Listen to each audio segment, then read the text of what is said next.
Sallisaw residents say their utility bills are climbing and leaving them struggling to keep up. The city says a recent electric meter upgrade may be causing some confusion by showing large amounts and shorter billing periods. 5 News reporter Lauren Spencer shows us what the city is doing about it. It's not fair to anybody, and something needs to change. For Sallisaw resident Dusty Savicue, she says her monthly utility bills used to be around $250, but now she says they've doubled. It's hard to make ends meet as it is, especially in this economy, and then you go and add $500–600 a month to that. It's impossible, you know. The city of Sallisaw says part of the confusion on utility bills may come from new electric meters being installed across the city, designed to make readings faster and more accurate. So it's all remotely read from here in the office.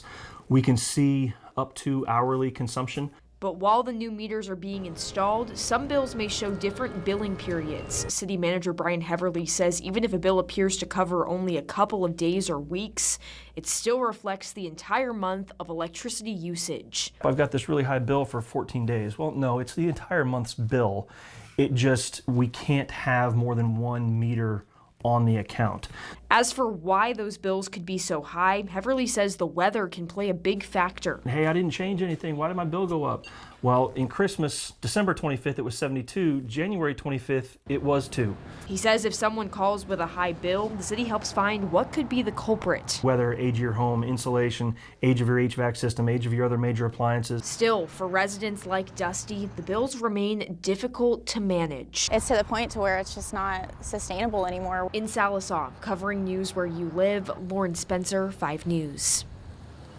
Now, the city says if you believe your meter may be inaccurate, you can contact City Hall in Sallisaw and request that it be tested. The Arkansas Supreme Court is set to hear the appeal of a Bentonville man facing the death penalty. Zach Holley was found guilty for the rape, murder, and kidnapping of 6-year-old Jersey Bridgman back in 2015. He has been trying to overturn his conviction since then, blaming his legal counsel and mental health issues. The state Supreme Court will hear oral arguments on April 9th. One justice recused himself from hearing any appeals last year without giving any reason why. A special justice has been appointed to fill his place. A Bentonville couple has been arrested and charged now with multiple counts of animal cruelty. A police affidavit says City Animal Services called it one of the worst animal cruelty cases they've ever seen. Robin Peterson and Nicholas Snyder also face 2 counts of endangering the welfare of a minor. Last week, police responded to a welfare check related to poor living conditions and physical abuse. Report says they found animal feces all over the suspects' floors and multiple children with bruises all over their bodies. $50,000 bonds were set for Peterson and Snyder. They're still in the Benton County Jail as of tonight. They're expected back in court next month. A recent recount today in the Sebastian County judges race showed no difference in the original outcome. That initial vote count shows Judge Steve Holtz won the race with nearly 80% of the vote. It's about 6,000 votes more than runner-up Ken Blevins. Holtz will remain in the position he has held since 2022. Meanwhile, multiple runoff elections will happen later this month, including one for Arkansas Secretary of State. Republican candidates Kim Hammer and Brian Norris will look to earn their party's nomination and are now hoping to keep their campaigns focused on main themes. As Tanya Moderzitsky reports, one is focused on getting rid of voter machines. The other is focused on ballot question reform. State Senator Kim Hammer and Army veteran Brian Norris are heading to a runoff after no candidate secured more than 50% of the vote in the Republican primary. Both candidates say if elected, they want to make sure they're instilling the calls from the White House and continue to push for election transparency and security. Norris says he wants to push for better election security. If you know, Windows 10 reached its end-of-life service in October 2025. So that means that all of our machines in Arkansas, I think all of them, there might be 1 or 2 counties that did migrate to Windows 11.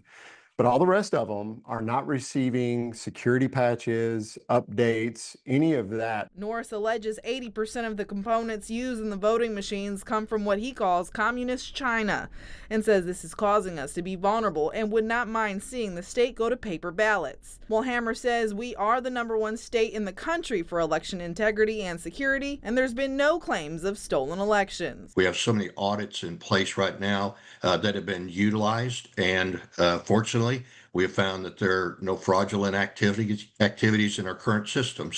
Hammer says 16 years in the legislature gives him a head start with holding the Secretary of State office. He says it's important to make sure all communities have access to voting polls. We have an aging generation of poll workers, and we need to bring the younger generation into place and get them involved in the process. But then also education.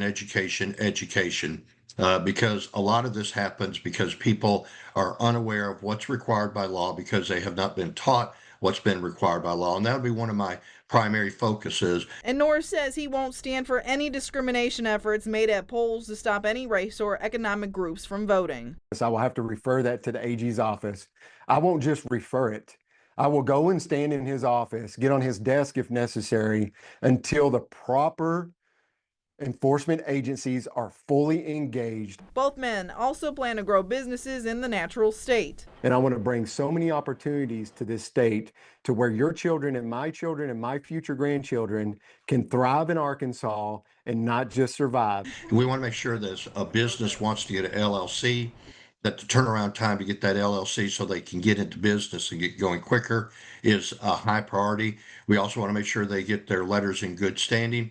But also we need to educate our businesses.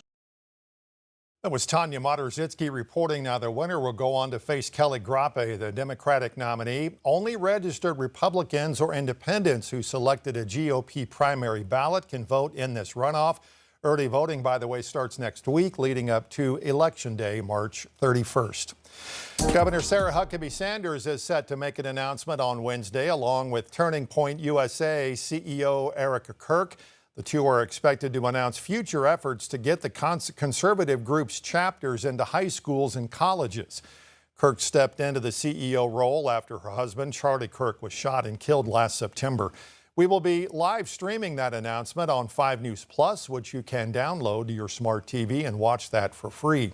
Also happening later this week, RDOT will host several public meetings to get input on the next phase of the I-49 expansion project.